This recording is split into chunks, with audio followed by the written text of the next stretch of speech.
obviously, but the object is to get a hit. And no one got more hits than Pete Rose. He never, ever, ever played less than 1,000%. He's famous for those head first, slides, those amazing slides. Everybody knows about that. But it's just sad that MLB at its highest hypocrisy kept him out for all these years. Bud Selig kept him away, and I hate Bud Selig. I mean, to me, he was the biggest hypocrite of all. He's judging Pete Rose. Like, look, Pete Rose could have been suspended for 10 years. I understand that, right, Benny? Oh, yeah, yeah. I mean, I could have understood that, To be fair, he didn't even admit it, really, until about 2002.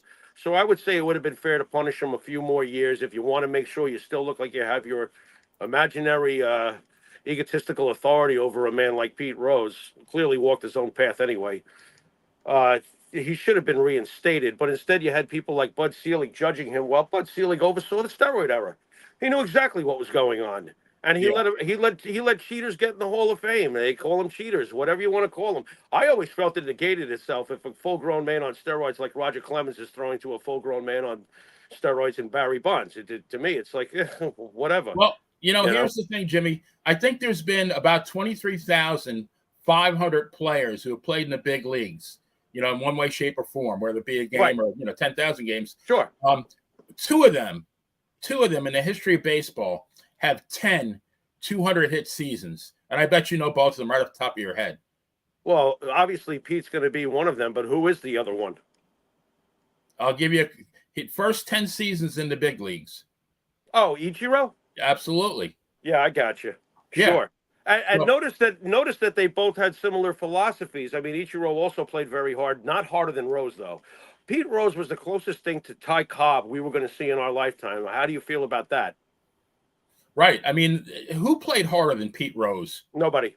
Nobody. No, nobody. And I do believe I do believe what he said when he finally did his best to come clean. Look, Pete Rose is obviously a very stubborn man. As far as a person, he doesn't sound like he was really the greatest person from what I know. Jimmy, it's the Hall of Fame, not the Hall of Virtue, right? Absolutely. When he said finally, when he came as clean as he could about the whole thing, he said, "Look, I bet for my team to win. I know it was wrong what I did, but at least I was betting for my team to win. I would never ever throw a game." He was managing every game with the urgency of his bet that night on his team to win. It's wrong. And I could see why it got carried away for him. And yes, it does affect how you manage. If you remember Bobby Heenan's commentary when Flair was hiding at the Royal Rumble, he was like, "Where is he? I've got my house banked on this." You know what I mean? Right. It's like you can't do your job with a clear head if you're gambling in any form or fashion, But again, the punishment was way too severe and way too long. And now he's gone, and he should have been in the Hall of Fame at least 15 years ago. Stop it already with this. Like you said, it's not the Hall of Virtue. And when the most hypocritical of them all, whether it be the commissioner, like a Selig, or the stooge that's followed, or the writers crack me up too. Ortiz is a Hall of Famer. He's on the list. I hear poor you. Pete Rose. Rest in peace. Jimmy, I realized while you were speaking that I forgot when you hit go live. It asks you, "Are you sure you want to go live?" I didn't see that, so I missed that one. So the first 5 minutes, I'm going to backtrack here a little bit and say that this is the playa with Jimmy Pharaoh. The reason I'm here, and maybe I'll never be here again after this one, but is that Mike is taking a well-deserved vacation. He is in Massachusetts, and one of the activities that he's doing, because people didn't see this, is bird watching. So I'm going to put this up one more time, and then we'll go back to our recent celebrity deaths. But now, let's see. There we go.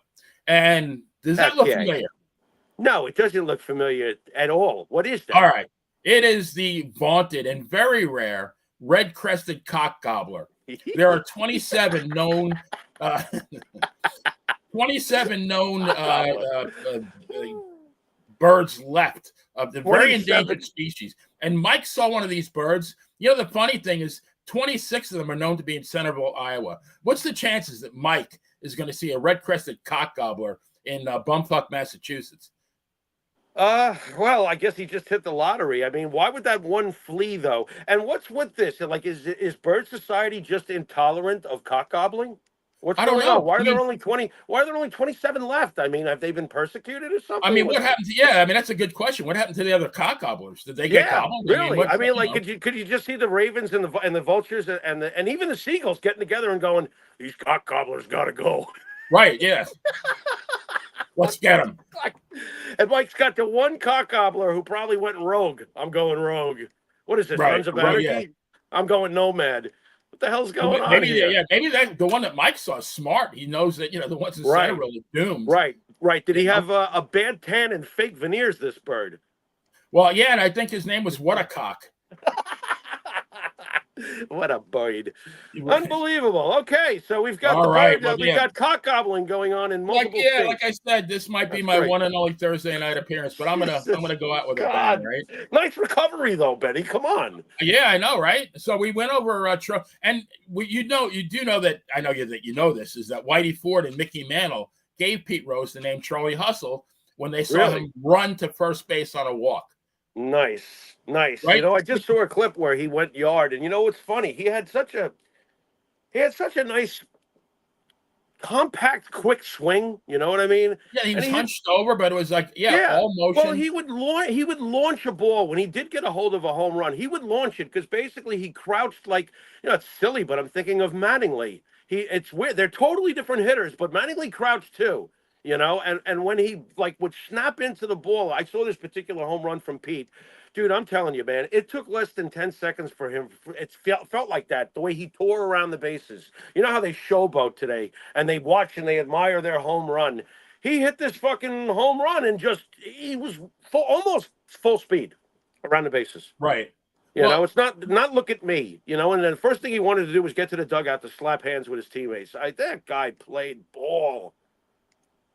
I think his rookie year was 63. I think his last year, I mean, he was player manager for the last several, was like 86, I believe. Right. I mean, for 24 years, that guy never let up one iota. No, not one. And I'm sure you've seen some of the clips where he'll pinch hit. He'll bring him as a manager. He'll bring himself in and get that classic line drive up the middle. Right. The guy was one of the, look, at the end of the day, he would have a right to say, I'm the greatest hitter that ever lived because the object is to get a hit. Right. And he got the most. Well, there's a stat called hits, and number one is Pete Rose, and they'll never take it away from him. It's sad, like we we're wrestling guys, and you have guys like Dominic DeNucci, Ivan Koloff. Now, the WWE Hall of Fame is a little bit different than the Baseball Hall of Fame, but, a guy like Ivan Koloff, the guy died without getting his roses. Pete Rose died literally without getting his roses. To me, it's sad. Yeah, well, I mean, if you want to talk work rate and the decades that Ivan Koloff gave to his business and his sport, and the fact that he was a champion at the end of the day, look, nobody can take it away. I mean, I know it's only 3 weeks, but you got to understand how the WWF operated back in those days. But those 3 weeks and the fact that he turned New York City silent, you know how hard that is to do? It's New York City, Benny. Right. They turned it silent, 19,000 people in absolute shock. I can see why you would say that. I mean, Pete Rose was obviously a Hall of Famer. Everybody knows it, and yet he's not in. And Bart was asking me from Stereo Hall earlier today. He's like, "Do you think that they'll put him in?" And I was like, you know what? They've towed such a hard line with him that if it does ever happen, it still might be a bunch of years unless the media actually gives them pressure or the fans give them pressure. But I could have sworn that's what was happening anyway. Not so much through the media, but all the fans. You could tell everybody said enough's enough. Put him in. Yeah. That was the general consensus amongst the population of baseball lovers. It was at least 90% for him. And I think even the hardliners now are going to soften up a bit now that he's gone, don't you think? Yeah, but that's sad, though, because he's gone. What good does that do him? I mean, it's a much lesser thing, but poor Bill Buckner, you know how he suffered, but at least he got to come back and get cheered again and appreciated again. Right. Pete didn't get that. Pete never got that. Well, that's because he gambled. You know what? And enough with Shoeless Joe, too, while we're at it. That's enough with Shoeless Joe. It's been over 100 years of that horse shit. Listen, When you hit 375 in the World Series and don't make a single error, you did nothing to fucking make sure your team would lose. Right, you did everything to help them win. Get out of here. Just get out of here already. What was his lifetime average, Benny? You're the insult. What, 357? 356 or 7, yeah. That's ridiculous. He was clearly one of the greatest players of his time, ripped away because they needed a scapegoat. They had to put a popular face to it. He was the face of that team. Cobb, Hornsby, and then Shoeless Joe, right? Number 3? Yeah. Mm-hmm. I'm not. I won't do the mule subtles or the. I'm sorry. I mean, the Negro League players great, but I just those statistics are very, very. What's the right word? I mean, they're not vetted, I guess, is what I'm trying to say. Yeah, well, they don't accurately reflect the toppest level of competition in those. No, things. And when you have Major League Baseball, so when you drill in to do some research and you look at a team's roster and there's 7 guys named Smith with a question mark, I mean, how good are the stats? Not super reliable. I mean, look, it's pretty obvious who the greats were, and we can all agree on those. You know what I mean? Right. We know who the greats were over in the Negro Leagues. We do. I mean, and I'm sure they would have equated to great Major League Baseball players. Absolutely, 100%. But like you said, the 7 Smiths in the pitching was clearly not on the level that Major League Baseball was. It clearly wasn't. I mean, I'm sorry. There was a few handfuls of stars that clearly could have made it either way, but the league as a whole, no. It's not even an ABA NBA argument, to be honest. If you understand what I'm getting at. No, I mean, the ABA totally. had an argument there. They did have an argument when you're producing George the Iceman Gervin and Dr. J and so many others. Wasn't Rick Barry originally from the ABA? He turned out to be pretty good. Well, he started with the San Francisco Warriors. So he went to the ABA. He jumped to the Nets, the New York Nets. Right. Right. Yeah, then he jumped back. Yeah. Yeah, there was a lot of superstars in the ABA back in the day. Wasn't Artis Gilmore from the ABA, I believe? Kentucky Colonels, absolutely. Yeah, there was a lot of great. And Issel, right? Yeah, Dr. J. Dr. J started with the tons Virginia of Squires. Yeah, it's a different story. AFL, NFL, different story, man. We'll get into that in a little bit too. So let me go on to the next celebrity here. Oh, yeah, what a 88 years old, Kristofferson. Oh. Jimmy, there's a lot I didn't know about Kristofferson until today. I did not know that he wrote Me and My Bobby McGee. Oh, I've always known that. He wrote was it Sunday Morning Coming Down for Johnny Cash? Yes, what I really didn't know was that he was a Rhodes Scholar.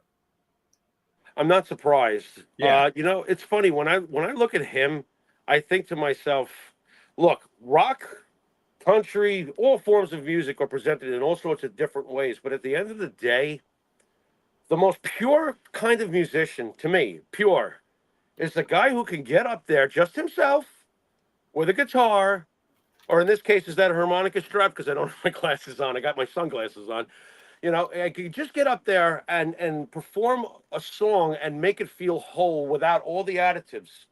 Without the bright lights and the big show. And I guess what I'm saying is Bob Dylan, Johnny Cash, Kristofferson, guys like this. To me, I'm looking at a musician's musician. He was way better, I think, than people think. As far as his writing and his singing and his ability to do things. I mean, he was a very talented guy. I mean, did pretty good in movies too, from what I was going to say. After that, then he decided to morph into acting. He won, I'm trying to think what a Best Actor award with Barbra Streisand, A Star is Born. Right. He was in a bunch of other movies. Hey, can I ask you, have you seen that? Karen was telling me how great it is, and I've never seen that. Is A Star is Born? Yeah, the original. I probably saw it when it came out in the movies, Right. Yeah, I'm just curious now because I know the remake with Gaga got so much acclaim, and I think she got an Oscar for it, and Monte loves it. I know that. It was. I remember it being an excellent movie. It was. Okay. Yeah. Very good. Very good. But, the comparatives I was hearing with the press after the remake was made, they were like saying it's so much better than the original. I guess they would just, there must be something very special about the remake too, obviously. So. Yeah. An incredible presence. I mean, songwriter, artist, actor, Rhodes Scholar. Yeah. I think he won some time.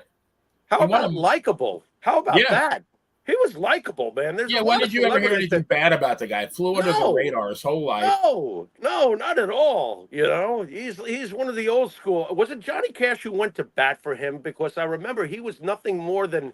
It was a weird story. Something like, my God, was he like even a janitor or something in the building? And Johnny heard him play, and I heard this crazy stuff where Johnny was the one who made sure Chris was involved with things and got into the music business. I read it on Wikipedia, so you never really know how accurate it is. But supposedly, Kristofferson was a licensed helicopter pilot.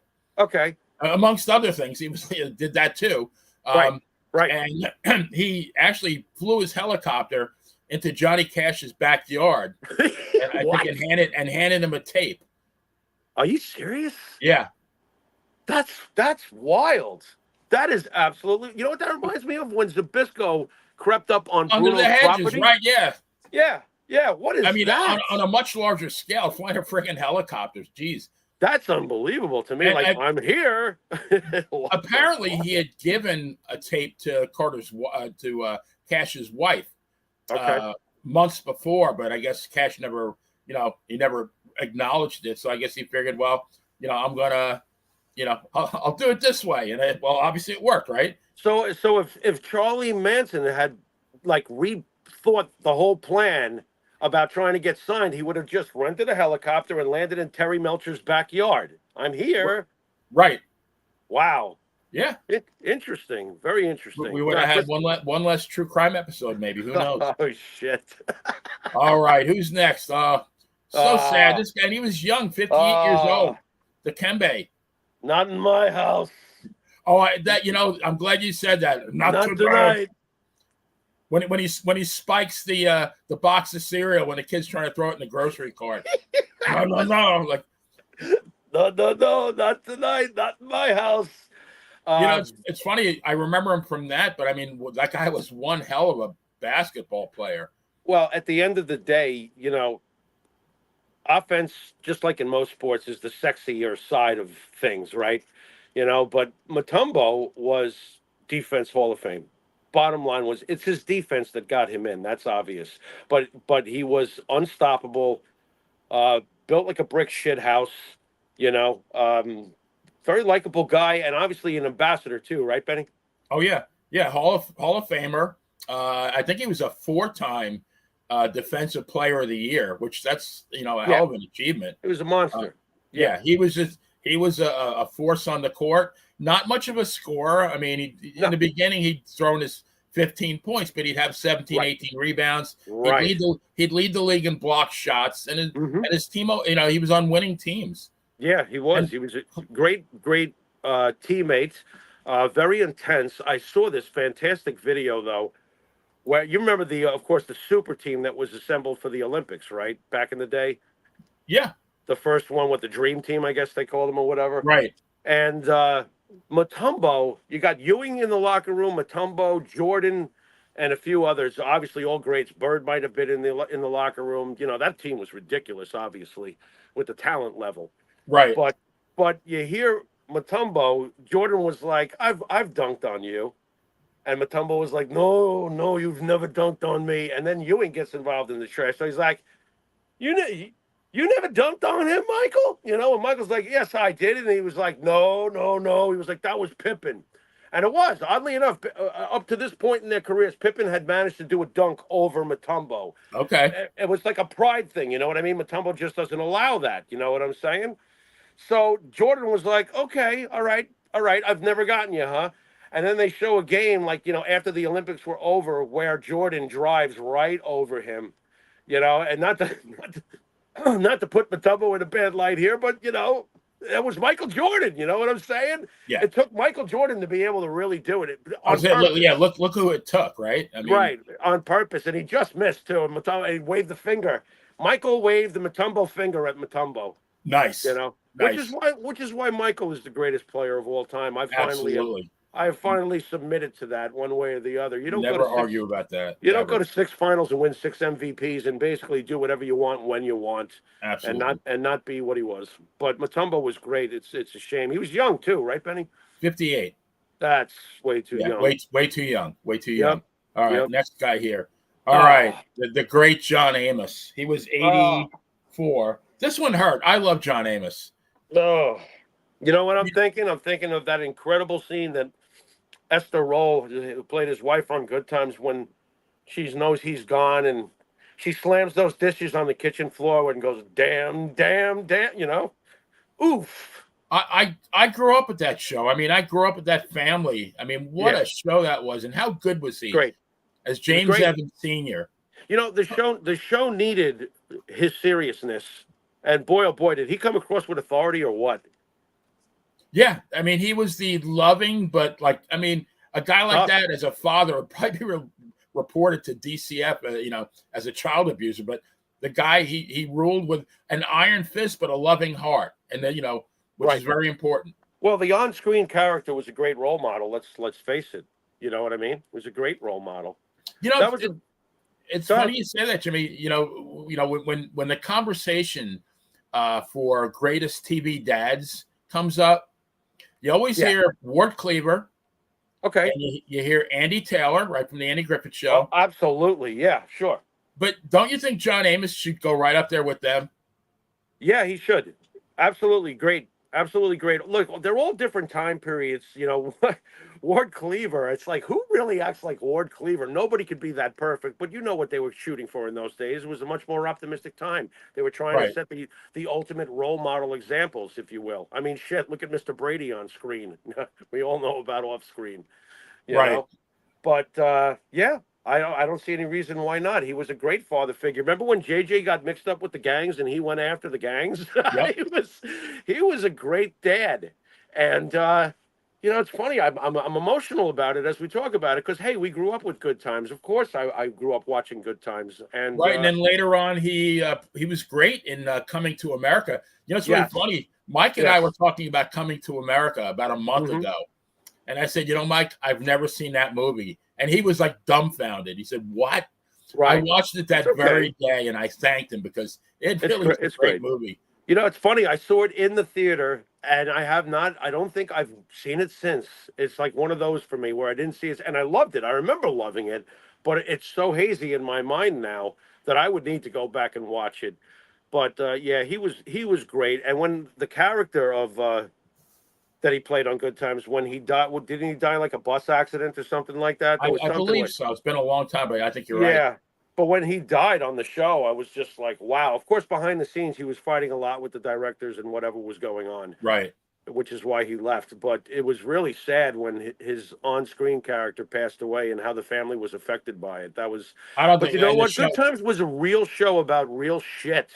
Yeah. And I think that at the end of the day, that's what made Good Times so real and so good. Yeah, and it wasn't the same without him either.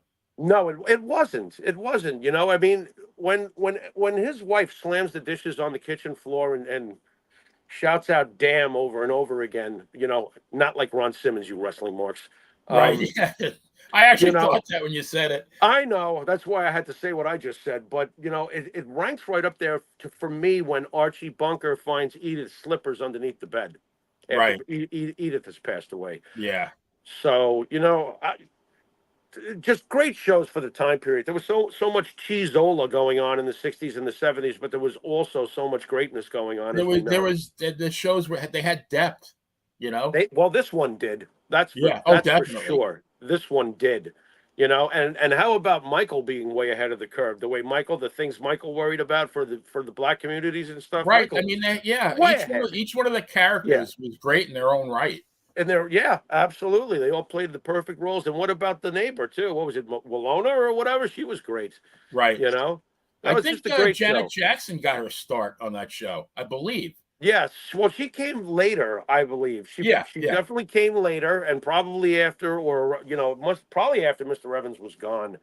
But I remember her being good too, you know. So it was just a great show, and it sucked. How old was John? Amos was 84. Okay, that's a good job. Yeah. He did well, you know. Yeah. Rest in peace, man. Mr. Evans. Jeez. Yeah, every time he was like, "Don't make me reach for my belt, Junior," I was scared. Me too. I ran. Yep. Yeah. Who we got next here? All right, so this is John Ashton. He was Chief John Taggart in the Beverly Hills Cops movies. I don't know much about him other than that. Do you? No, that's where I would need help. I mean, the Beverly Hills Cop. Again, another one for some reason. What is it with Eddie Murphy? I don't have repeat value after all these years. I remember watching the first couple of them. I do remember him in the movies, but I can't say I know much more about his career or anything like that. What does Wikipedia say? Laugh out loud. Yeah, I think he recently he reprised that role of Taggart. I think there was a fairly recent sequel to Beverly Hills Cops. Right. Okay. Oddly enough, down here, I don't think you have him on the list, but where I am, Frank from American Pickers died, and that seems to be something. Yeah. I thought about putting him on. I never heard of the guy, but I mean, I've heard of the show. Well, he's definitely loved around these parts. I'll tell you that, for sure, and probably for damn good reason. He sounds like, it sounds like a show that was probably pretty interesting if you're into that. And he was a relatively young guy. He's young, wasn't he? Yeah, he's young too. Yep. I don't even know if he made 60. Or I think he was exactly 60. This one made it a little bit longer. This is Dame Maggie Smith. She was 89. She was Professor Minerva McGonagall. I've never seen the Harry Potter films. Yeah. But I think it was a 7 out of the 8.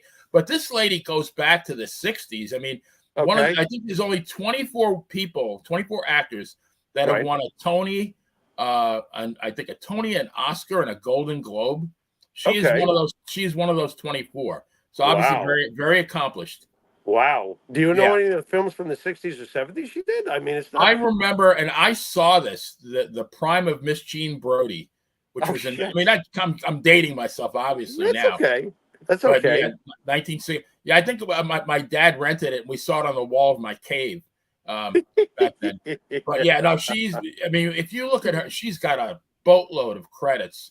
One of those people that you don't really recognize, but when when she was in this movie, I remember that. I remember that, and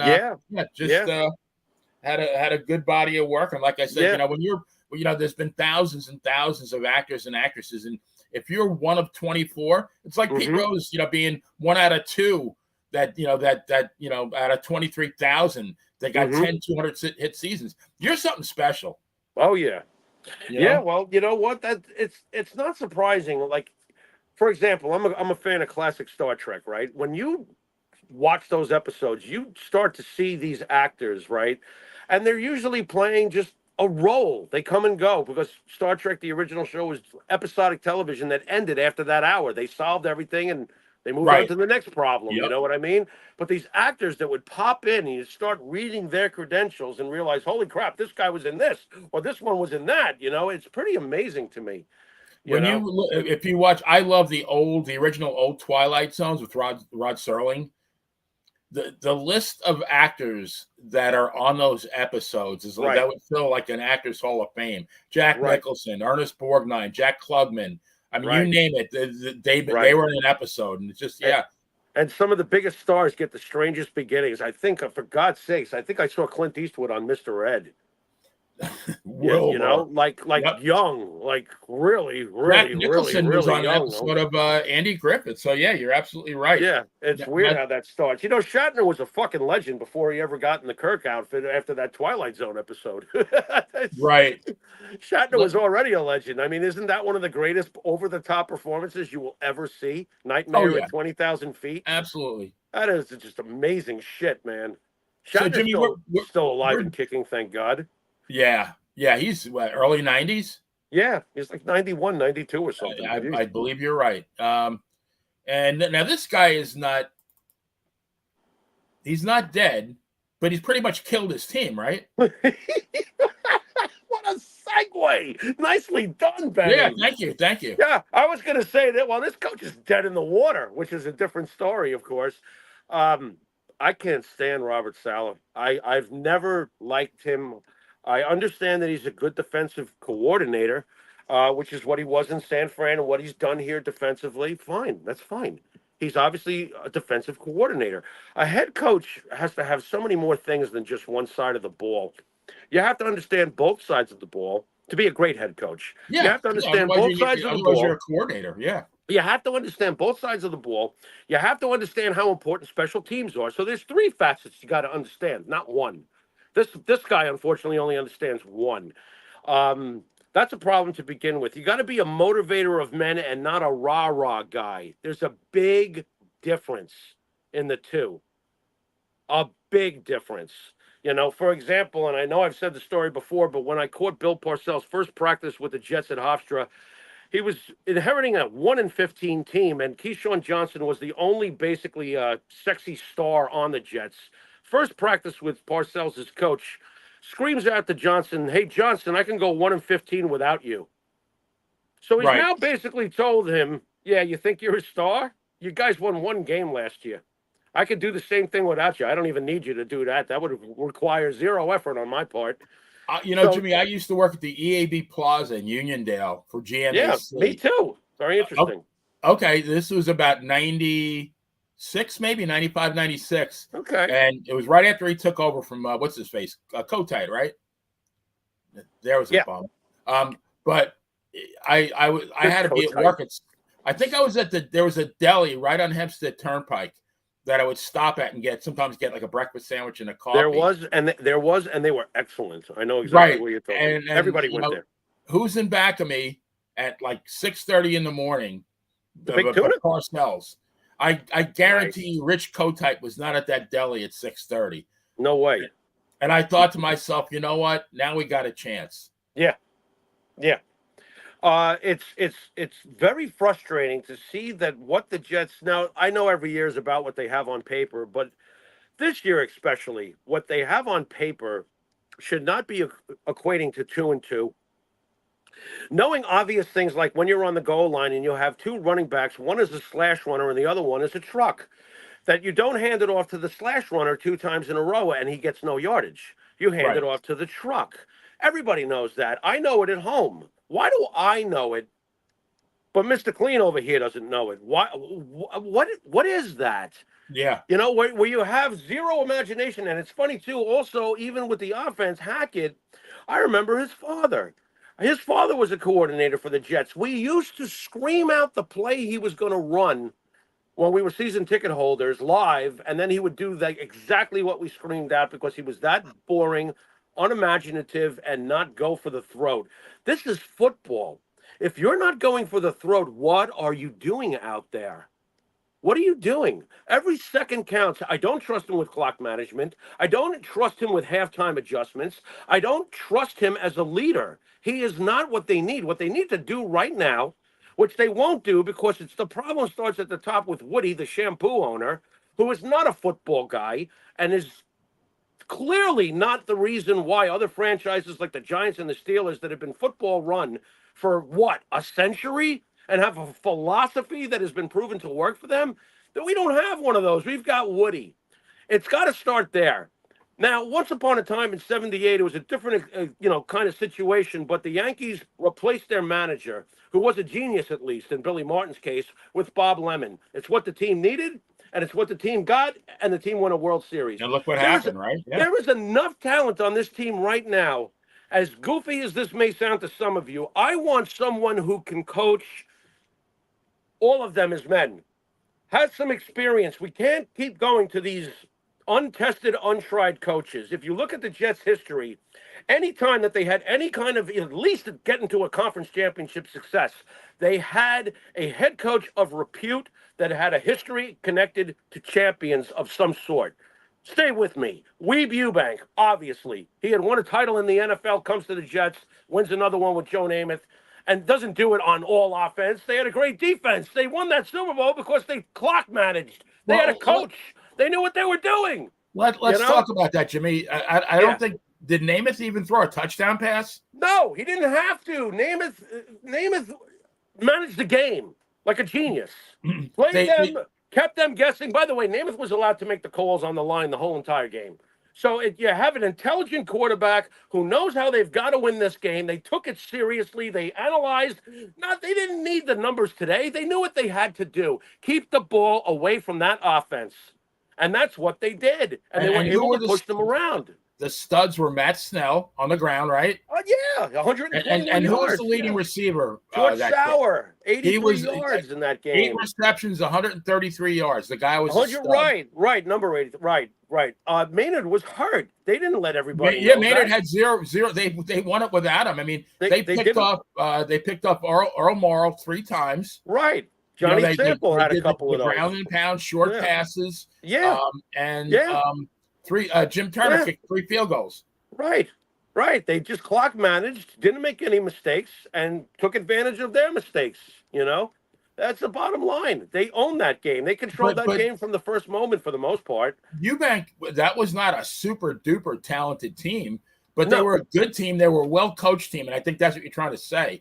And I totally agree with you. Right. And then if you go to the next phase with the sack exchange that gets to the 82 AFC Championship game and loses in the Mud Bowl to the Dolphins, it's Walt Michaels. Walt Michaels was a coordinator with the Super Bowl winning Jets. There's a track record there. The guy knew what he was doing. He was only fired because he was a little bit like Billy Martin when it came to ownership. He's like, fuck you. Right. That's why Walt Michaels was discarded. Walt Michaels got Richard Todd to an AFC Championship game. What the fuck? Hey, he's a good coach, and he had a history. He had a ring from Super Bowl III Jets. Then you jump ahead to Parcells. And in 98 with Parcells, where he took that turd fest of a Kotite era, and 2 years later we're in the AFC Championship game. Why? Because Bill Parcells is a coach. And then you got to jump ahead again to Rex.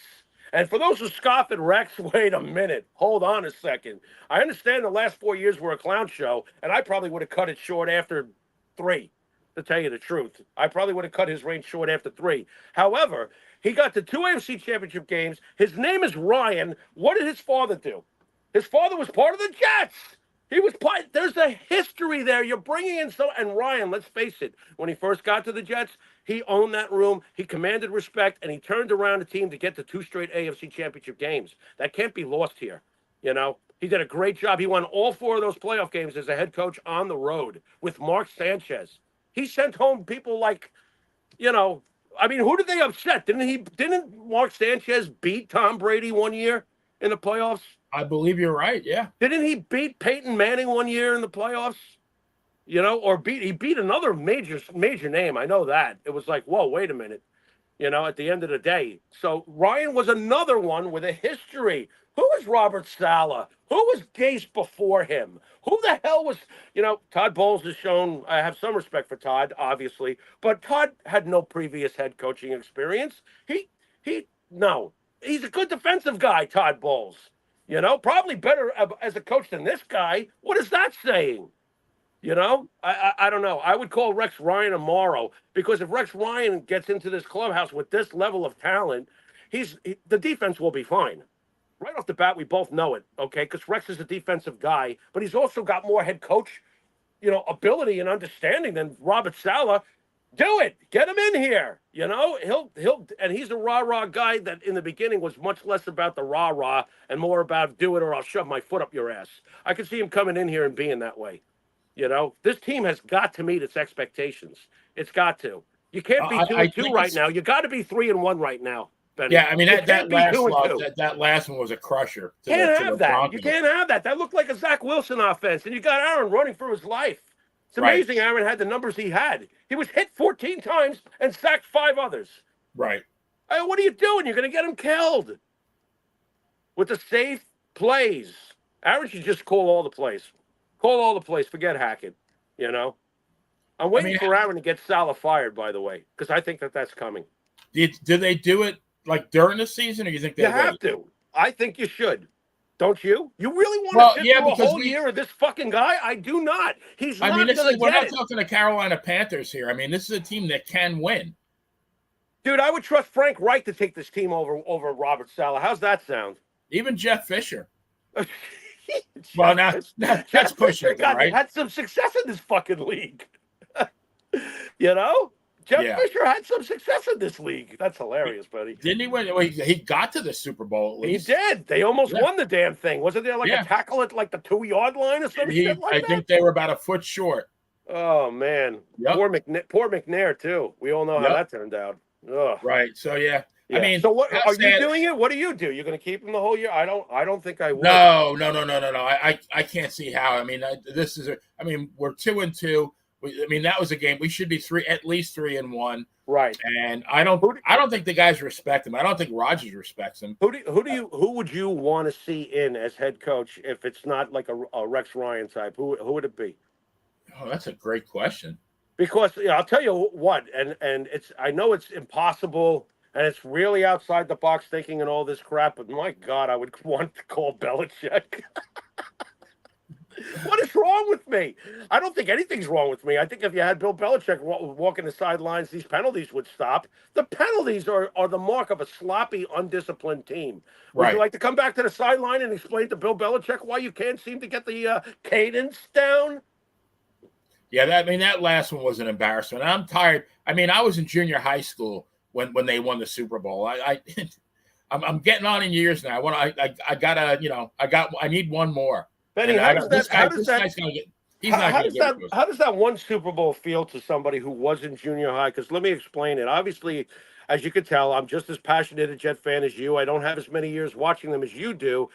And I comfort myself when I tell myself all the time, which is really a joke when you think about it, at least I was alive when the Jets won that Super Bowl. Bro, I was like a year and 3 months old when they won that Super Bowl. So my whole lifetime, I don't have that memory of junior high. What does that championship feel like to you? How did it feel then, and how does it feel now? I mean, I remember watching it. I mean, I didn't even take a breath, I think, for 3 hours. It was incredible. It was absolutely incredible. And I think the Knicks won the same season. A few months later. I think that's when Willis Reed. A few months later. And the Mets won, too. Limped out to the court and hit his first 2 shots, and, the Knicks won. That was a few months later. Great year for New York sports. Right. But, yeah, I mean, and I thought, okay, well, that's one. I was looking forward to a whole bunch more. But that was it. That was it. They had one more really good regular season of 10-4, and I think they got bounced by the Chiefs. And we know the Chiefs went on to win the Super Bowl that year, correct? And then the New York Jets, Joe Namath, never got to the playoffs again. No. Nope. So it was a very short burst, but what a burst it was, because we all know how important Super Bowl III was to the NFL and to the history of the league. It will always be my favorite game of all time. Interesting. Always. Yeah, I remember finally getting to watch it. Of course, years later, it came out on VCR. Yeah, as we continue to date ourselves. But I mean, I remember sitting and watching it and thinking to myself, "Wow, this must have really, really come as a shock to the Baltimore Colts the way the Jets played the game that day. They did everything that they weren't supposed to do. You know what I mean? Like the Colts." Namath at the time was the greatest passer in the history of the game. Look, he was the first one to throw for 4,000 yards. Nobody had ever done that. Joe Namath they figured he's just going to come out there and bombs away. And oddly enough, they went out there and played New York Giant football. How about that? Yeah, it was ground and pound. I mean, Sauer, I think his longest reception was maybe 20 yards. Nothing, no bombs there. No. And during the regular season, I've seen many highlights of that championship year. There's a lot of bombs to be seen. There's a gorgeous one. Maynard. Yeah, I mean, there's that gorgeous one deep in the end zone with literally a foot before he's out of bounds, catching it by the goalpost, and it's a bomb. It's like, oh my God, what a bomb. Maynard, I think, was 34 years old, and I think he caught like 70 passes for 1,400 yards, average 20 yards per reception, which is incredible. Yeah.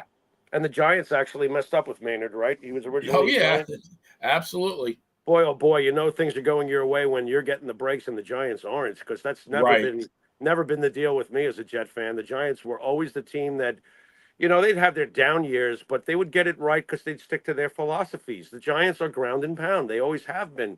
Right. Which is why Eli Manning statistically is by far the greatest quarterback in Giant history, because he actually threw. But, the Giants win on defense. They always did. And they're lucky that they had a clutch quarterback in Eli. That's how they got 2 more Super Bowl rings. Absolutely. All right, let's we'll switch sports. Baseball. I think tonight is the Mets Brewers to determine the final spot in the NLCS. We got the the Guardians, pardon me, and against the Tigers, surprise team of the year. And then you got the Yankees and the Royals. Right. What do you think? And the Dodgers are going at it with the Dodgers, Padres, and then you got the Phillies against either the Mets or the Brewers. Interesting. Well, I tell you what, I got to give props to the Mets first of all, real quickly, because yeah, they really got lit on fire. I remember a little while back looking at the standings and going, "Wow, what a blasé year for the Mets with their hopes and their expectations." But then, out of nowhere, they've been on fire. So to get to this point, to make the playoffs, and I wouldn't bet against them. They actually make me nervous. They've got all yeah. the momentum in the world, and they seem to be built like a baseball team. They do have some power, obviously, but they have their ball players, and you never know when a team gets hot. So I'm keeping my eye on them. Imagine a Subway Series. Wouldn't that be great? I actually wouldn't want one. I didn't want one when it happened. I don't like the pressure when it comes to. And Right. look, obviously, I was diehard during the whole thing. I watched every pitch during the Yankees Mets in 2000, but I felt like as a Yankee fan, you got everything to lose and very little to gain. Because if you win, it's because you're the Yankees and you bought this guy or you bought that guy and blah blah blah blah blah. And if you lose, you'll never hear the end of it. You know what I mean? Like for Met fans, because it's their wet dream to beat, not only win a World Series, but to beat the Yankees. Oh my Yeah. God! Sign me up if you're a Met fan.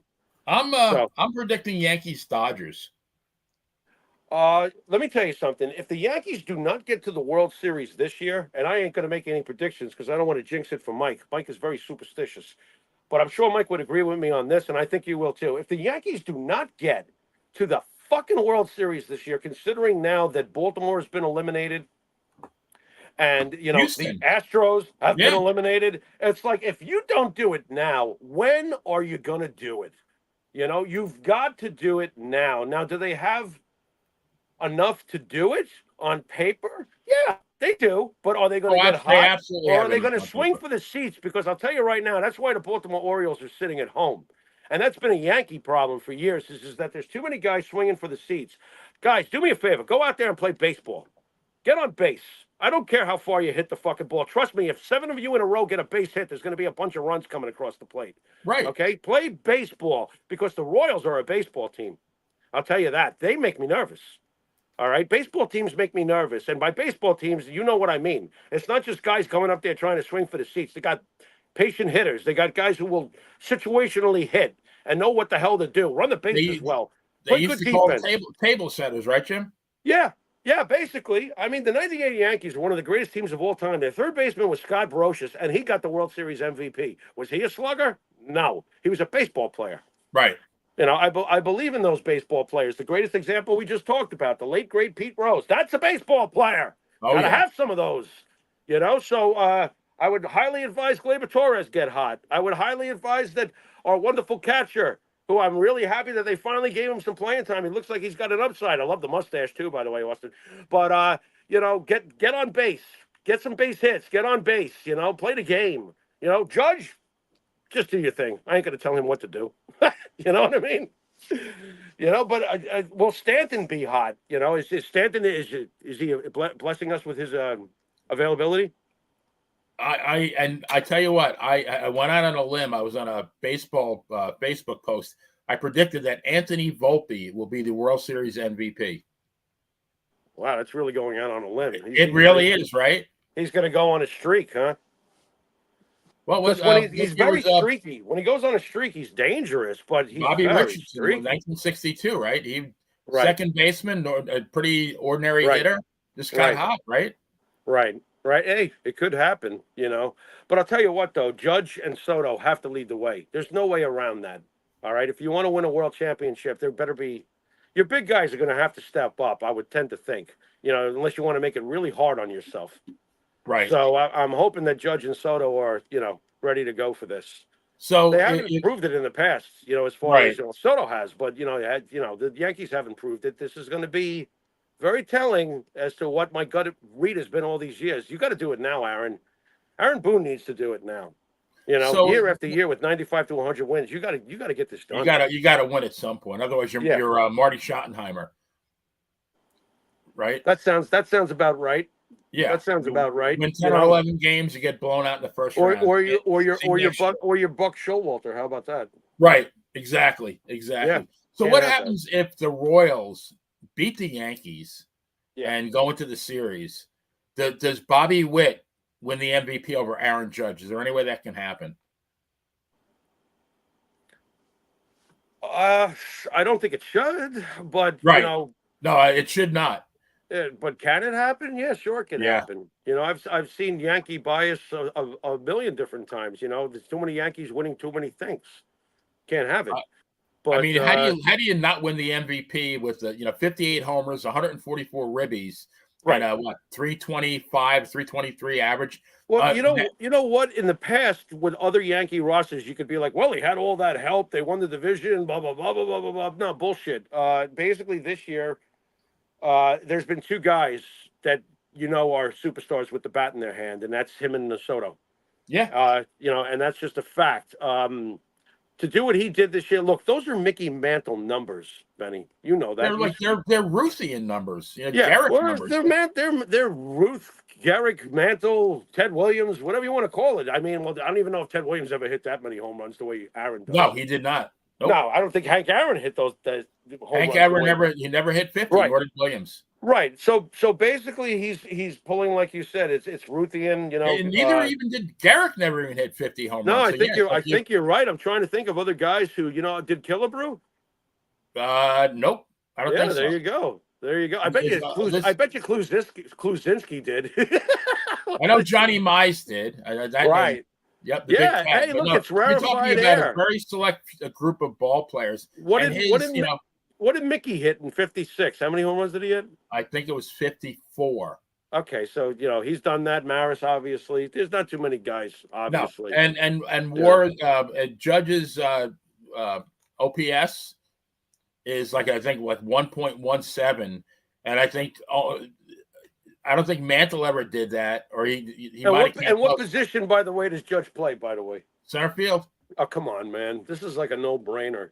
Right. To give it. Led the league in home runs, RBIs, second in batting average, on base percentage, slugging percentage, on base and slugging percentage. I mean, what else does the guy have to do? And he did this in New York with the most pressure and the highest contract and all that other stuff. I think he already lost. He lost an MVP in his rookie season. Yeah. I hope he doesn't get screwed out of this one. Yeah, no, he shouldn't. And he's also a great leader. I mean, I know it hasn't equated to championships yet. I don't really think that rests on him.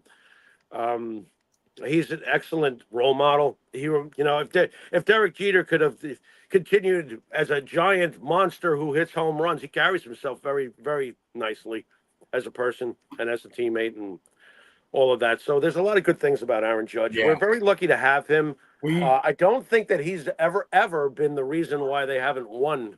No, so far since he's been here. I don't think he's helped his case though. He needs to have a hot postseason. He hasn't helped his case in the postseason. He's got to do that, obviously. But I don't think he's been the number one reason why the Yankees. If he and Soto catch fire, get some decent starting pitching, I think we got a chance. Look, they need to. Like every championship team usually has that contributor, factor from their top player. Like when they won the Super Bowls, the Giants, it was Eli. Eli's their top guy. He contributed. When the Yankees won back in the 70s, Munson, Jackson, Nettles, Guidry, they all contributed. The late 90s teams with Bernie and Paul and Tino and Georgie Posada and Clemens and Cone. And look, they all stepped up. I mean, look at the 2009 team with Johnny Damon stepping up, stealing 2 bags on one play. Johnny Damon was a pain in the ass that postseason. Never mind the fact that Jeter and A-Rod had a postseason, Hey, you know what? Judge needs that. Judge needs to do what A-Rod did in 2009. How about that? Yeah. Because what A-Rod did in 2009 was carry the Yankees on his back offensively. He did, to get them to the World Series. And then he cooled off. Makes me laugh. Gets to the World Series, he cools off with 6 RBIs. Prorate that, Benny. It took 6 games for them to beat them. He had 6 RBIs. He's on pace for 162 RBIs if you prorate it to a regular season. He cooled down. I'll take that. Yeah. Yeah, he cooled down. It was Jeter, Damon, Matsui, and A-Rod that carried them in the pitching. We know we had Andy. He stepped up. We had CeCe. He stepped up, right? CeCe came into New York and stepped up immediately. Yep. They got to step up. Great Yankees. They were teams. We need to play as a team. If we play as a team. This team does concern me. I got to admit, I look at them as a whole team, and I don't feel super confident. I do feel confident about the fact that they picked it up at the end of the year and got the division, which they needed to do, which is what winners do. Got the do. 1 seed, which is great. They did what winners. They've been doing what winners do so far, and the cards have fallen their way. Baltimore's gone. Houston's gone. You got to do it this year. You can beat the Royals and you can beat the either the Tigers or the Guardians. This is how I felt about the Jets when they beat the Patriots in the playoffs and they got to that AFC Championship game. I says, you got to finish this. You just beat Tom Brady, but of course, as we know, the Jets failed. You know, we can't have that. Aaron Boone's been here for a long time now. This has got to get done. Yeah, they got to win this year. Bottom line. All right, so let's a little bit of WWE, being we're a wrestling show. Oh, so wrestling. Oh, okay. Yeah. So a couple of things that you and I talked about, recent goings on. The one that really chafes my my saddle there was Braun Breaker losing the IC title to Jey Uso. Why? I mean, why? Well, I mean, I haven't understood what they're doing with Braun from the beginning since he got to the top level.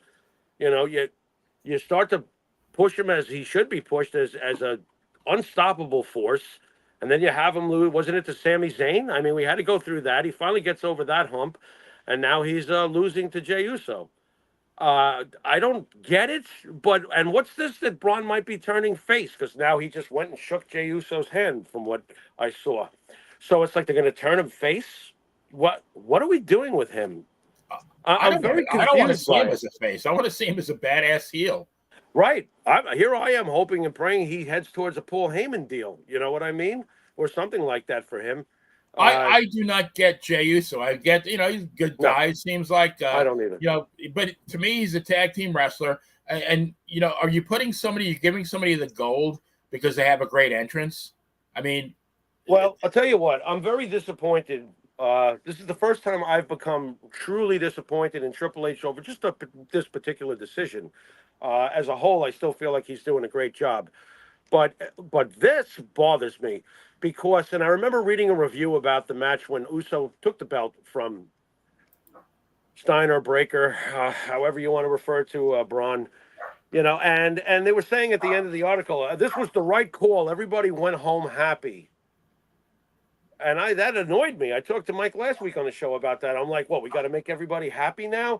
We made everybody happy when we insisted that Kofi Kingston was a world champion. I couldn't stand that. No. And then they got all upset when Brock Lesnar went out there and annihilated him. The most believable thing I've ever seen. I was like, thank you, God. In a world where the fans now dictate how they want the show to go, I think that's wrong. It's still entertainment at the end of the day. It's still a television presentation and a scripted performance. You don't get to decide how Tony Soprano lives or dies. That's up to the creators. That's why it's entertainment. You pay to be entertained. Okay, if you don't like it, then find another show to watch. But I hate when they do this and they take over and they insist on something. They insisted on Kofi, the most forgettable reign.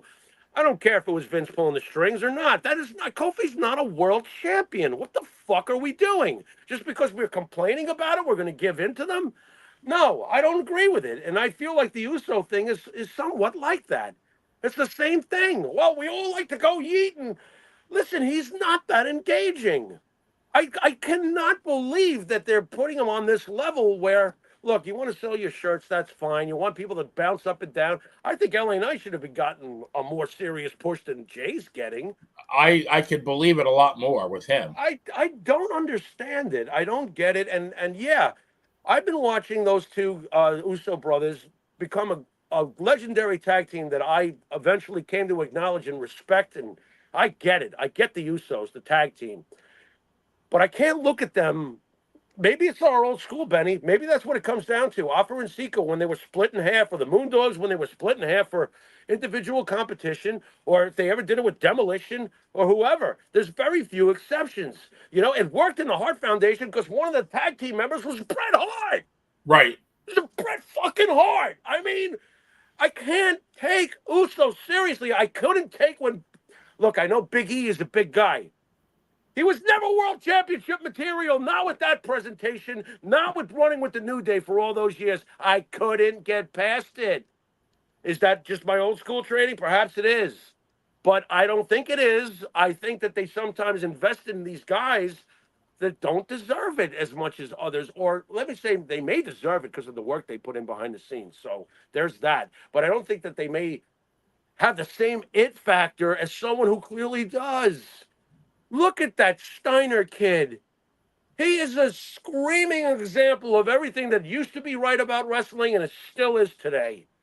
He is a beast. He's a wrestling machine. And you believe that he can walk into a bar, pull up the whole bar table, and just smack it over somebody's head. What are we doing here?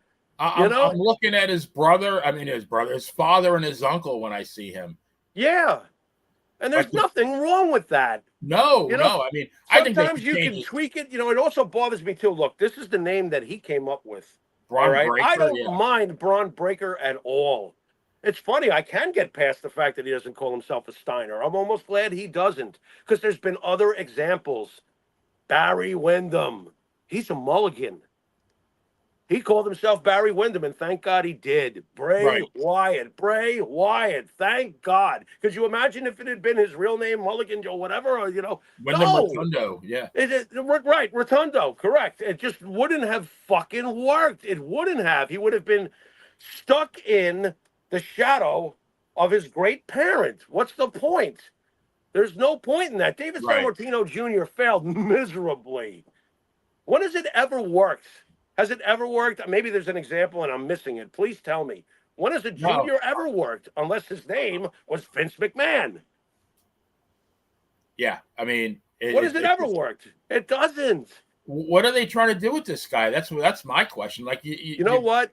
Hopefully, he's going to beeline for the world heavyweight title. You know what I'm saying? I mean, and eventually avenge this loss. I don't know. I would tend to think that they still have very high aspirations and goals for where Braun's going to wind up. Braun is a world champion. He is. He just is. Just the way Gunther is. Or other champions. Like Cody's totally legitimate. That's a champion. Punk is a champion. It's totally legitimate. McIntyre is a champion. Certain guys are champions. However, if they put the belt on Sheamus today, I might be a little annoyed. Once upon a time, he was a champion, but not now. Right. Well, that was a long time ago, yeah. Yeah. So how about Miz turning heel?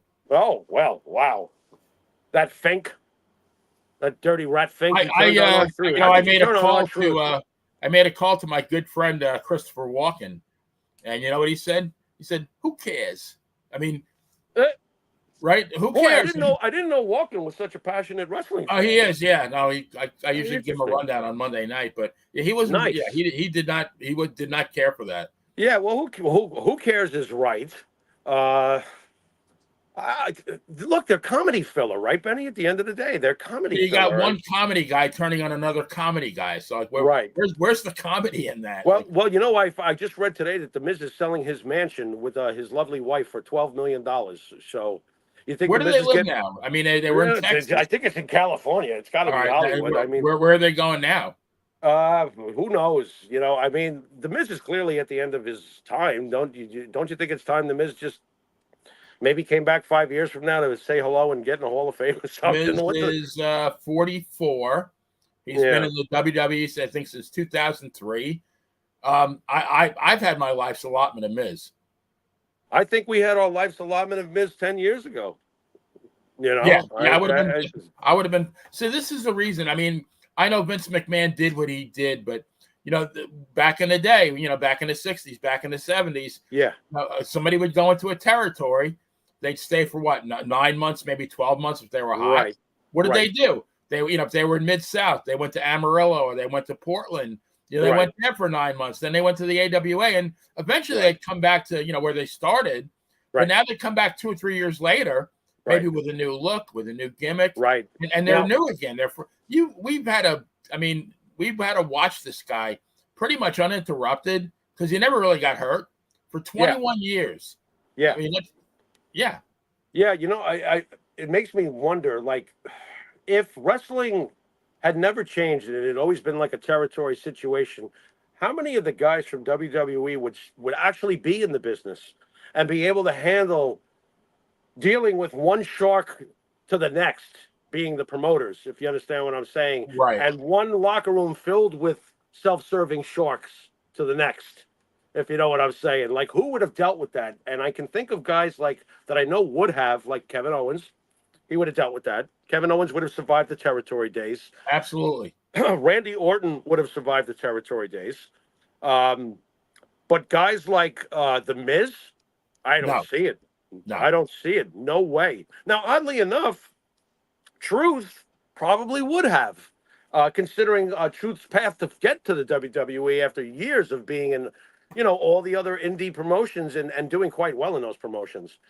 When he was Ron Killings, once upon a time, our Truth was a great wrestler. Oh yeah, NWA champion, right? Yeah, when he was Ron Killings, he was a great wrestler. He was the goods. He was. I mean, by the way, have you heard that Shelton Benjamin's in AEW? Hold on, I got to take a nap. No, really? I'll be right back. Yeah, Shelton Benjamin's with MVP in AEW. I almost fell asleep as I said that sentence, but I'm hanging in there because who cares? You want to talk about who cares? Yeah, I'll have to tell you my next phone call. I'll have to drop that on walking, but yeah, I mean, yeah. I don't know. And we got the PLE coming up on Saturday. Bad Blood from Atlanta. What do you think? I mean, I there's one match I know is going to be great. Well, why don't you do you have the matches in front of you? Yeah, well, I'll go down the card. So you got Cody and Roman against Solo and Jacob Fatu. Right. You got Nia Jax versus Bayley for one of the women's championships. Right. You got Liv versus Rhea for the other. And then you got the old buddies, Damian and Finn Balor. Right. And then you got in the cage, you got Drew and Punk.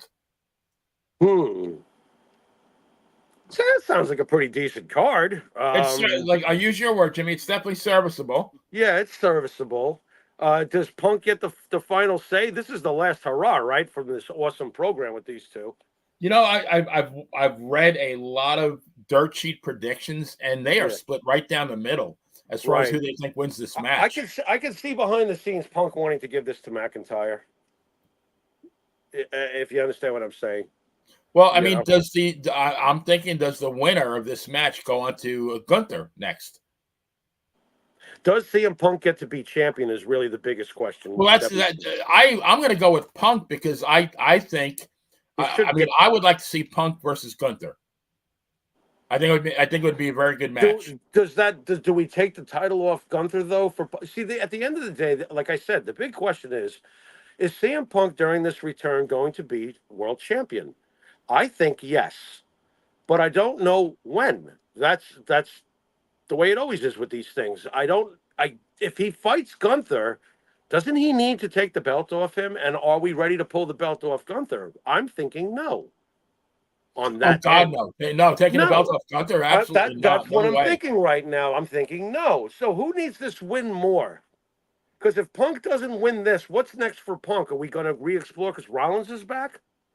I mean, what are we? Of course, like Punk is at the status, I believe, that if he never won another match, the guy's still an icon. He doesn't have to win anymore. I mean, he could. I think he should, though. I think he should. I think that wins and losses are very important. I mean, personally, I would hope that Punk does get the win here. But what do you do with McIntyre? I think he has to because, I mean, right now, McIntyre's got the upper hand. And to me, Punk has to get revenge for McIntyre breaking that bracelet. Right. So maybe Punk wins and then he brings his dog in the ring and the dog lifts his leg on McIntyre. That'd be great. Oh, that would be interesting. Yeah. Or maybe AJ comes in and lifts her leg on McIntyre. Or they both do it. Yeah. Wow. Golden. And maybe they bring May Flowers and get one of those red crested cock gobblers. Here comes a cock gobbler to come rain on your parade. Right. Exactly. Oh boy. Wow. We really have a really screw job finish there, don't we, with the cock gobbler? I'm going to go with, I'm going to say Punk, but I would not be the least bit surprised if Drew won. Yeah, I'm not sure what to do with Drew after that. That's the beauty of some of the recent feuds and stuff. It's like, well, what do you do with the guy that loses? Right. And they've found ways. They have found ways. Triple H has been pretty creative with all of that. I don't think, whoever takes this loss is not going to look weak. No, I agree. I agree with that. They're both going to come out of it still intact as far as their badasses and stuff. So there is that. I would say Punk should get the win, though. I mean, I feel at some point Punk Wins and losses are still important to me, Benny. I think they are to you too. I know But what you mean. I know what you mean. he's got a. I mean, has he won a singles match since Well, he's been yeah, back? he has. Well, he did. He did beat Drew in the Four Corners, didn't he? That's right. He did do that. You know, so, and that's what I'm concerned with because I think it's 1-1 right now. This would be the rubber match, yes, sir. Right. So that's what I'm concerned with. That's the big question: is Punk going to head towards World Championship material, or if not yet? If he's heading to it, listen, him and Rollins, it's coming at some point, right? It has to, him and Rollins. Right, and especially now that Rollins is back, yeah. You know, so to have Punk lose the feud to McIntyre, if he goes into a passionate one with Rollins, I do think it'll hurt his stock a little bit. Right. You know? Or we could do this. The one thing we're not thinking about, Rollins crashes this fucking match, and we go into a three-way program because they all seem to have a problem with each other anyway. So... so there is nobody losing in the end, and now we have another party involved. I don't know. I mean, they could do that. I mean, McIntyre and Punk have been feuding since what, the Royal Rumble in January? Yeah. It's been a great feud too when you think about it. It's October. We're 9 months in. I mean, I'm not tired of it. I'm really not. I am looking forward to the conclusion, but I can't say I'm tired of them having those. Listen, they just had a great promo this week. Yeah. I mean, a great one. They want to kill each other. They're convincing. They really are. You know? Look, if it wasn't for the fact that they have such great chemistry with each other and they are top-tier names, this program would have failed miserably in the hands of others less gifted. Drew McIntyre is doing the best work of his career. Drew is phenomenal. Punk is born, as Mike said, Punk is reborn. Mike's got that nailed. Punk is just re-inspired. He looks great. He sounds great. He seems very happy. He is. Well, he is now because he doesn't have to, you know, he gets to be a leader here in the WWE, but he doesn't have to be the leader amongst a locker room that's run by the boys. It's already like it's not run by the boys in the WWE. The locker room is not run by the boys. It's run by the veterans who have the most respect for the company and for Triple H because Triple H is in charge. That's what it is over there. It's not the boys. It's not delusional, you know, young bucks and Kenny Omega and stuff acting like bosses because they made themselves bosses. And they have no leader there. They don't. They really don't. And on that, Benny, we were talking about this. AEW has signed a deal with Max for how much was it? $150 million. And you started breaking that down for me. What percentages of that is compared to what the WWE just did with Netflix? Yeah, the $5 million. So my math skills say that's 3%. Right. So they just cut a deal that gives them a 3% increase compared to WWE's, what was it, $5 billion over $5 billion. Yes, sir. Jesus Christ. Oh boy. I don't know. You know, I mean, I'm glad that wrestling has an alternative. You know, a lot of the times I read Facebook posts from Bob Cook, who's awesome. He's been on the show. And he's very optimistic. He likes the fact that wrestling has alternatives, and I can tell he does what he can to enjoy it and not pick it apart. And that's fine. You know, so I'm glad that there's alternatives for the wrestlers themselves. Because that is what's really most important as far as having a place to go find work, right, Benny? If you're in that business, you want to be able to work, for God's sakes. There shouldn't only be just one option if you want to at least get paid something. And obviously in AEW, they pay them something, that's for sure. So they have that alternative, but it's the fan thing that gets to me because the fans just bash away at WWE when WWE is obviously way more successful and a lot safer for the wrestlers themselves, and they're well paid, much better than in an AEW for the most part. They are, and you know, that's the part of it that bothers me. But interesting that they're going to Max. You know, you kind of spelled it out mathematically that, you know, it's nice that they have that platform, but it's not really going to equate to, what did you say, that'll pay the roster for like what, half a year? Yeah, maybe. Yeah. Yeah, so you got that going on. And real quick, NXT debuted on the CW, Benny, and almost got 1 million views. Wow. Yeah, they got 900,000 for the CW debut. CM Punk was the special guest referee. So there's Punk again, by the way, Benny. Right away, once again, you know, on the debut episode, he's the special referee for the NXT Championship match between Trick Williams and Ethan Page, who's kind of come over and lit that whole place on fire. And Trick Williams has won the belt. And by the way, Carmelo will truly get launched into the next level of his success in the big platform when Trick shows up there, because those two together, yeah, whether they're going to be feuding or whether they'll be together, whatever happens, when Trick Williams shows up, it'll probably be to help Carmelo. That will be when Carmelo goes into another stratosphere, because Trick is the shit too. By the way, he's great, Trick Williams. So I as part of my my production, another production fail was leaving Robert Salah up on the screen for about a half an hour more than he should have been. So my bad for that. Oh, well, that's all right. It'll probably be the most screen time he gets after the Cannon. It will, yeah. I mean, he can always come back and watch this replay and look at himself and be like, yeah, I do have nice eyebrows, don't I? Right. Yeah. So now the other one that really kind of intrigues me is Liv and Rhea, because they've been going back and forth. I think Liv, I was very skeptical with Liv Morgan, but she's proven me wrong. Right. I like what she's doing. She's a great heel. You got the stipulation that Dominic is in a shark tank, right? or a shark cage. Who let Vince Russo into the room? Oh, a shark cage. Shark cage. Is he suspended over the ring by any chance? He might be. I don't know. I'm not. What am I thinking of, Betty? Help me out here. I'm picturing somebody up in a cage suspended. It's better than Viagra on a pole, though, right? I mean, Viagra on a pole. Oh my God! You got to know that he's gonna factor in somehow. Yeah, and I don't think. I don't think it's Rhea can't. Rhea can't. But Rhea can't. So what is this going to be? A couple of match program? I mean, how many times have they fought already? I feel like Rhea's got to get this belt. I think she does. I don't know if it's at this pay-per-view. I don't know if there's going to be any what would they save it for? You got Survivor Series coming up. Maybe it's more appropriate for that. I'm thinking that. Yeah, you got it. Because it feels like Rhea. It feels like Rhea can't be stopped right now. Right. It just feels that way. So my gut read is telling me Rhea, but I don't want to see it happen because I love Liv now. Liv completely won me over. Yeah, same here. And I do think she's going to hang on by some chicanery. It definitely won't be a clean win. I mean, do you think that that when it does happen, it's the screw job and Dominic goes back to mommy? Because Dominic is, what are you doing with Dominic? That's a whole nother story. Right. What are you doing with him? Does he go back to mommy, help mommy win? Yeah, I don't know what they do with him. I mean, he's another one that, I've gained a lot of respect for him as a great heel. Right.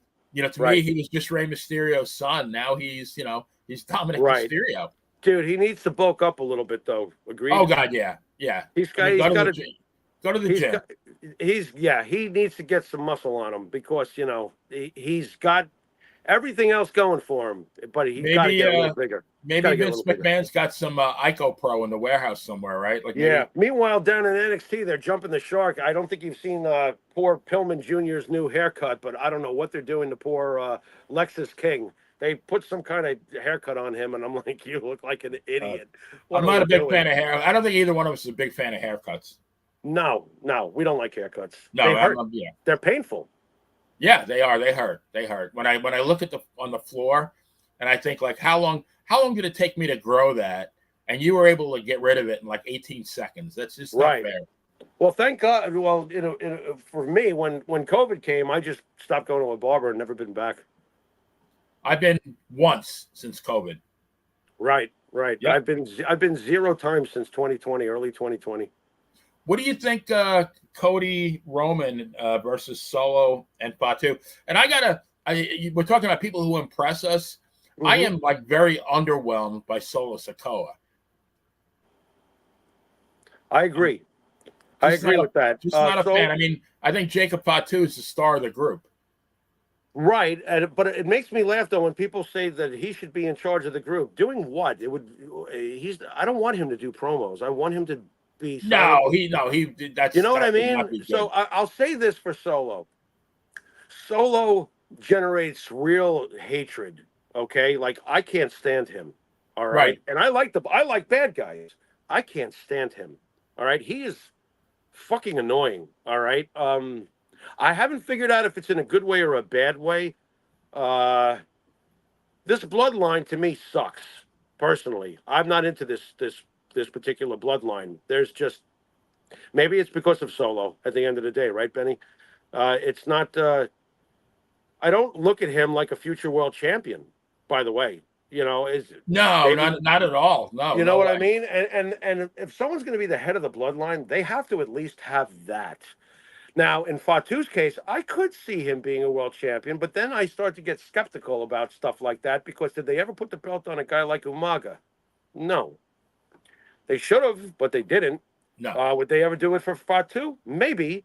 But again, it gets back to the problem that he's not the type that you want as the front man of the bloodline. You need a world championship level bad guy that can talk and wrestle and has the whole it factor, and that was Roman. So I'm not sure where we're headed here. Does Roman stay on the positive side of things? I would think so. I mean, does something happen with him and Cody? Are we already heading back to that? We could be after that incredible promo. I actually think they win this match, but I think there's problems. But there's problems. Right. I think Cody turns heel sooner than later. See, that's amazing to me. I think Mike feels the same way, and I'm like, why would you do that? I mean, he clearly could be a great heel, but would that be, again, it gets back to that fan base. Would that fan base accept that, or be like, bullshit, and where does that serve? Now Roman's the good guy. Roman's going to play a face. Roman has been a face since he returned because of hard arrangement and circumstances. You understand that, right? He hasn't changed. He's not acting like a face. He's siding with Cody because it's necessary to the storyline. Right. He is not a face. So we're going to turn Cody heel to fight with who? Roman? So Roman's going to be a face? The only way Roman becomes a true face is if The Rock comes back and assumes the head of the table on the bad side of things and takes the belt from Cody like Mike has been talking about. That would make sense to me. Okay? Where Roman, he's a face one way or the other. Again, it's circumstances, but he'll truly be beloved and treated like the good guy in it. You understand what I'm saying? Yes, I do. So this is all way up in the air for me. I mean, on paper, Cody and Roman should fucking win this match, and that's that. If you want to plant some seeds with further tension between the two, do that. But I don't think that they should lose this match. No. You want to have tension, fine, but I don't think that they should lose the match. Do we see any returns here? Do we see Paul Heyman? Do we see Jimmy Uso? Well, oddly enough, when you say Heyman, Lesnar is back on the roster on the. I heard that. Yeah, I'm shocked. Okay, so there's that. And don't ask me where that comes into all of this, because God only knows if Brock Lesnar's making a return and Heyman's with him. Who the hell knows? I'm drooling at Brock Lesnar Gunther, by the way. Oh, my God. Would that be? Yeah. Okay, so there's places for Brock to go. Also, if Brock is with Paul, I can't think of a better opponent than Punk, with the history with Paul and Punk and Lesnar, and there's a lot of good things you could do with Brock Lesnar if he returns, but what does that do with the Roman Cody situation? What does that do with the world title? What does it do with the Universal title? There's so many questions. Yeah, that really muddies the waters. I like so many questions. I would continue to build tension with Cody and Roman, but I don't. If they book the Bloodline to win it, do you really accept the decision? I, as a fan, sometimes will not accept the decision that's given to me. The same way fans didn't when Roman won year after year, match after match, and the fans were like, no, he's a terrible face. The other guy should have won, blah, blah, blah. I get like that too. So if like the Bloodline won that match and beat Cody and Roman, and I would be like, oh, come on, you're just trying to push them more and make us believe in them more. And I don't see it. But to be fair to this version of the Bloodline, once upon a time, the Judgment Day was as blasé as they come. Remember? You remember that, right? Yeah, yeah. Blasé the Judgment Day was. And with time, better storylines, additions that were key, whatever it was, made it better. So I should probably be more patient with this Bloodline. They're at least generating legitimate heat from the fans. So there's that. You know what I mean? But Solo Sikoa is clearly not world championship material. So there's that too. Yeah, the thing is, I think they've invested a lot in him, and I don't think he's really paying the dividends. At least in my opinion, I don't think he's paying the dividends that they expected him to produce. Well, I'll tell you what. Having Jacob Fatu showed up downsized Solo, they didn't think about that, did they? Solo was the badass. Remember when it was Roman and the boys and Solo? Solo was the enforcer, yeah. Solo was the role of Fatu, which is where, for Solo's benefit, they should have kept Solo. Les said, look mean, which he does look mean. Les said, big guy, beat down people. That's when Solo Sikoa was working. The moment they made him with these suits and the gloves and the talking, it's like, no. Very underwhelming. So Fatu's presence actually downsized the guy who's supposed to be the leader now in the group. I bet they weren't counting on that. I don't think they anticipated that reaction. Right. Fatu is that good at being an enforcer, and of course, Fatu is way more athletically gifted than Solo. Yeah, he's ridiculous. Fatu's ridiculous with what he can do in the ring. And I kind of feel for Solo Sikoa. I think he's trying really hard. Right. But I don't think he has that connection. He definitely doesn't have the Roman Reigns connection to the crowd that, No. Roman turned into a thing of perfection over the years. Roman is a work of art. Roman Reigns, the character, the presence, the entrances, the promo work. Yes, obviously. Roman became great at everything. And it's funny, too, sometimes age is like a fine wine. Roman, the younger man, could never have come across with the kind of aura he does today as a how old is Roman now? 39. He's a man's man. He's a man, he grew into that. Some guys do even better as they grow. Like, look at Randy. Randy Orton in the beginning. Sure, he was always good-looking kid and well-built and all this other stuff, but Randy aged as a wrestler with a presentation like a fine wine. Now he's a badass. You know what I mean? Randy was not on this level of badass when he first got into this business. Yeah. They're building him at 290 pounds now, which is the guy. He's a big guy. Yeah, he's a monster, but he's also like facially, how his body grew and everything, just everything about him. He aged well for this business. He's great now. I mean, let's be honest. Until maybe like the last 5 to 7 years, Randy was constantly getting ripped by the internet. He finally has been loved. Finally, it took a long time for people to figure out that Randy Orton is a machine. He's everything that's right about professional wrestling, and he's got the genes to prove it. He's a wrestler's wrestler, and he had to grow into it. He became like a Clint Eastwood when you really think about it over the years. At first, he was just this fresh-faced young kid that you hated, and now he walks out there. You might as well have the Clint Eastwood music with a cowboy hat. He's a badass. He'd be a guy if the territory still existed. Like, let's say we're going back to the 70s. Yeah. He's going to every territory. He's winning their regional championship, whatever it is, Memphis, Mid-South. Oh, he's Georgia heavyweight champion. He's Florida heavyweight champion. Right, he's Texas heavyweight Mid-South, wherever he is. And then he's wrestling Harley Race or, whoever the champion was, Briscoe.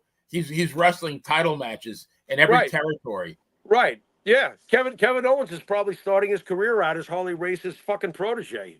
Right. You know what I mean? Yeah. Yeah. Certain guys would have done real well. Matt Riddle would have failed miserably.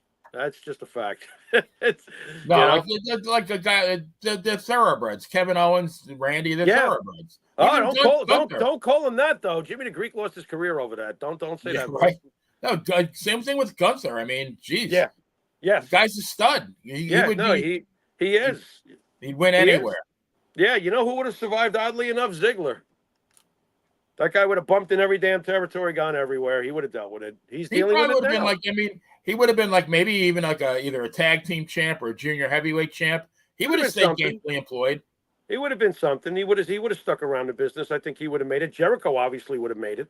Yeah. Jericho would have made it. Jericho would have been great back in the territory days. He lived that life. He understands. Like Kofi, Xavier Woods. Yeah. Not so sure. I mean, they do seem to be men of character in real life. Yeah, maybe they could have. But they've been purely WWE products, though. So that's, I can't say every pure WWE product would not have made it. I could see Kingston carving out some sort of career in the business. Why not? Who said it? Cornette would always say, how can I miss you if you don't go away? And I think that's the thing, though. I think, the problem is with, there's just one product. These guys aren't going away. So we've seen 21 years of Miz, and nobody gives a crap that he turned heel. Right. No, it's true. It's true. I remember when, like you said in the old days, like when a Morocco would come in through the Federation or a Valentine, and they wouldn't overstay their welcome. Even Dusty. Dusty he gets stale in Florida. Eddie Graham would send him up to New York, and Yeah, it's funny how we find that out years later too. I was always puzzled when Dusty would show up because Dusty was here and gone. I was like, "What's the deal with Dusty?" He gets a title shot, and then he's just gone. I'm like, "What happened?" Right. And I always wondered why we always saw George Steele during the summer. I would find out years later the guy's a college professor. Guy taught, yeah. I give up. Unreal. Yeah. Unreal. Yep, the old days were definitely different. What was now it's time to say goodbye to all our family. Was the end of the Musketeers thing? I think that's it. But you know what? You definitely got me by a few years because I never really watched MIC. See you real soon. Right. Yeah, everybody knows it. Why? Why not? No, I don't think it went like that. Maybe with the Three Stooges. Why not? Shut up. Certainly. Yeah. All right. Well, I want to thank everybody. Thanks for doing the show with me tonight. Appreciate that. Yeah, take us home, Jimmy. Wait a minute. What's the name of this thing tonight? Wasn't it the Pharaoh and The Playa? Pharaoh and The Playa, yeah. Is that what it said? Hey, that's what it said. That's what was on the marquee. Okay. Well, you've been watching Pharaoh and The Playa, and until next week when Mikey returns from Boston and gets rid of the cock gobbler. Later. Later. Cock gobbler. That's what she said.